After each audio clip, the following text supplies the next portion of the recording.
హైదరాబాద్ సిటీలో వర్ష బీభత్సం తాజా పరిస్థితులపై మరిన్ని అప్డేట్స్ మా ప్రతినిధి అలేఖ్య లైవ్ లో అందిస్తారు. అలేఖ్య.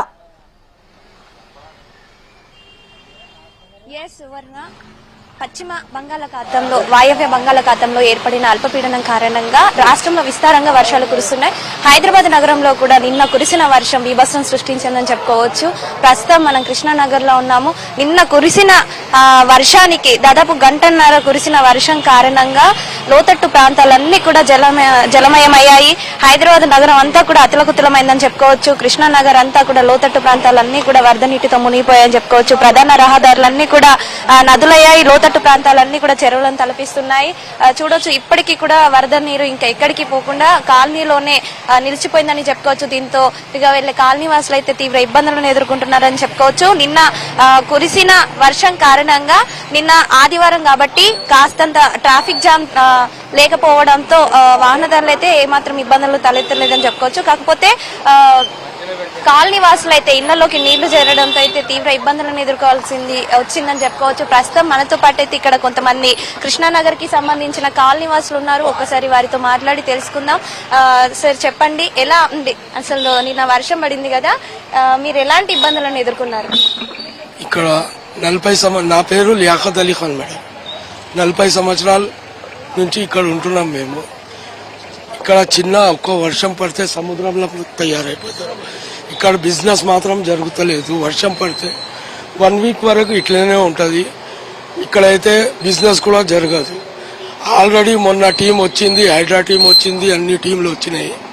క్లీనింగ్ చేసినారు. క్లీనింగ్ చేసిన తర్వాత కూడా ఇదే పరిస్థితి ఉంది. దీనికి మాకి పర్మనెంట్ సొల్యూషన్ కావాలి. పర్మనెంట్ సొల్యూషన్ వస్తేనే వర్క్ అవుతుంది, లేకపోతే కాదు. ఇప్పుడు ఇక్కడ నుంచి చిన్న పిల్లలు, అక్కడ ఒక స్కూల్ ఉంది, అక్కడ ఒక స్కూల్ ఉంది. బడికి వెళ్ళాలంటే చాలా కష్టం. ఎక్కడ వెళ్తలేరు, వాళ్లకు ప్రాబ్లం అవుతున్నాయి. ఏమైనా కొనుక్కోవాలంటే పోవాలంటే చాలా కష్టం అవుతాయి. బయటికి అయితే 60 ఇయర్స్ వాళ్ళు, 50 ఇయర్స్ వాళ్ళు బయటికి రావాలంటే చాలా కష్టం.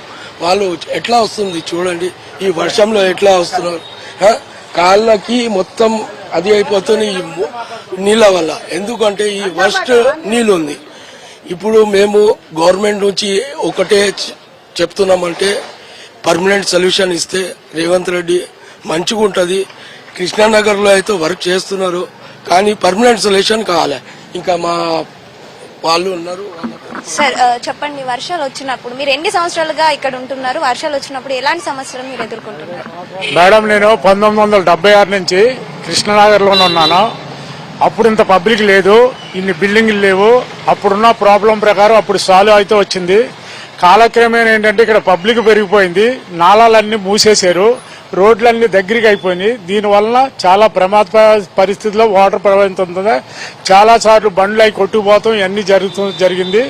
ఇంకోటి ఏంటంటే ఎంతో మంది మినిస్టర్లు వస్తున్నారో వెళ్తున్నారో, కానీ దీని గురించి పెద్దగా పట్టించుకునేవారు ఎవరు లేరు. ఇంకోటి ఏంటంటే ప్రస్తుతం ఉన్న సీఎం గారు రేవంత్ రెడ్డి గారైనా మా మీద దయదలిచి ఈ కృష్ణానగర్ కాన్స్టిట్యూషన్ ఏదైతే జూబ్లీస్ కాన్స్టిట్యూషన్ అయితే ఉందో 4 పక్కల నుంచి నీరు వచ్చి ప్రజలకి ప్రయాణానికి చాలా ఇబ్బంది కలుగుతుంది. కనుక దయచేసి దీన్ని కొంచెం ప్రాబ్లం సాల్వ్ చేయాలని కోరుతున్నాం. సార్, ఇప్పుడు వరద నీరు అంతా ఓన్లీ రోడ్ల పైన ఉంటుందా? ఇళ్లలోకి కూడా మీకు వస్తుందా? ఇళ్లలో కూడా వస్తుందమ్మా. మేము ఇక్కడ 40 ఇయర్స్ నుంచి ఉంటున్నాను. నేను 40 ఇయర్స్ నుంచి ఉంటున్నాము. బయట ఎక్కడో వర్షం పడితే, కృష్ణనగర్లో వర్షం పడకపోయినా ఇక్కడ రోడ్లన్నీ కూడా 2 ఫీట్లు వాటర్ వెళ్తుంది. ప్రజలకి కానీ పిల్లలకి కానీ చాలా ఇబ్బంది పడుతున్నారు. చాలా కష్టంగా ఉందమ్మా.